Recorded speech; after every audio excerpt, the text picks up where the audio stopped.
Let's move on to the precordial examination. We start the precordial examination by looking for the apical pulse. Sometimes the apical pulsation may be visible. Look for any parasternal pulsations and the pulsations in the second intercostal space.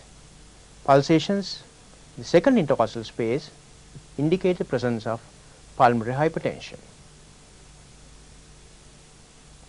Try and locate the apex by palpation. First by using the whole hand and then by trying to locate it. It's very important that you localize the apex. You localize the apex by counting the rib spaces. The second space starts at the angle of Louis and then you start counting downwards and laterally. Second, third, fourth and fifth intercostal space. And also you localize the lateral location of the apex by drawing the mid-clavicular line. Mid-clavicular line is a line drawn from the midpoint between the acromion and the suprasternal notch. You describe the apex in relation to the rib space as well as to the mid-clavicular line. Once you locate the apex, it is important to describe the character as well. Character could be normal apex, tapping apex in case of mitral stenosis, or whether it is heaving. And the heaving could be a sustained heave indicating pressure overload, or non-sustained thrusting apex indicating the volume overload. Examination of the character of the apex gives you a lot of valuable information. Left parasternal heave is a sign of right ventricular hypertrophy. There are several ways of checking for the parasternal heave. One is to keep the fingers in the intercostal spaces like this, and the other way is to keep the ulnar border of the hand firmly against the left sternal border. In case of severe pulmonary hypertension, one might even feel the closure of the pulmonary valve in the second intercostal space. This coincides with a loud pulmonary second sound.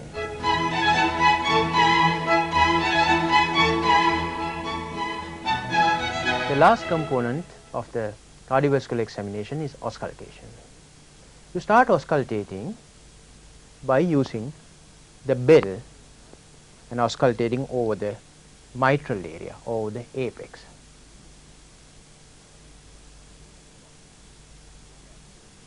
Then you ask the patient to turn to the left lateral side and auscultate over the same area.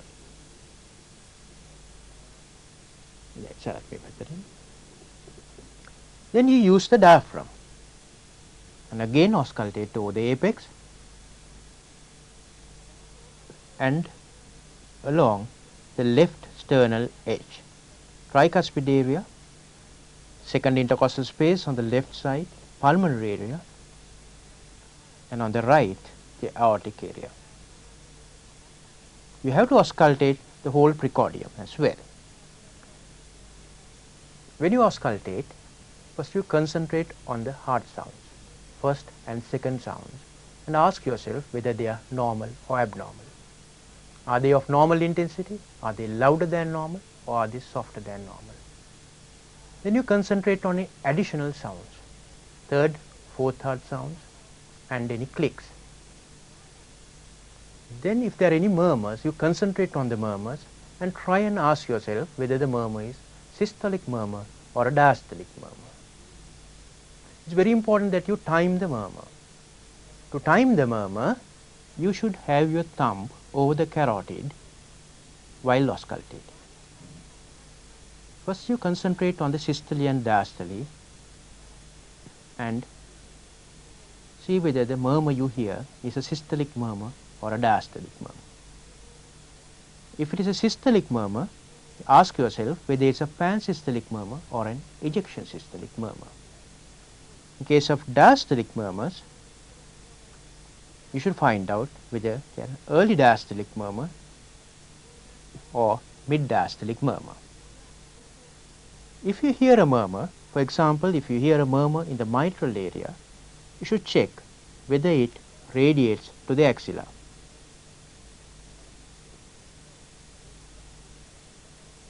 If you hear any murmurs in the base of the heart, that is, the upper part of the sternal edge, you should see whether they radiate into the carotid.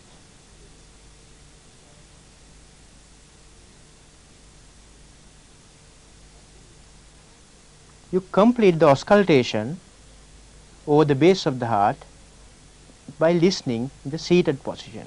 Sarath පොඩ්ඩක් වාඩි වෙන්න.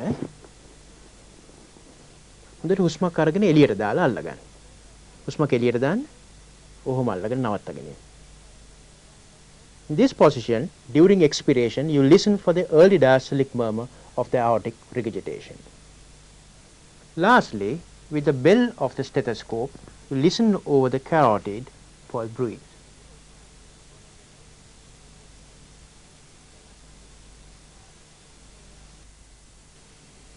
At the end of the clinical examination of the cardiovascular system, you should be ready with answers to few questions. First question is there a cardiac lesion, and if so, what is the lesion? Then, whether the patient is in sinus rhythm or not. And thirdly, whether there is any evidence of heart failure. To find the answer to the last question, you have to listen to the lung bases and also examine for the tender enlargement of the liver.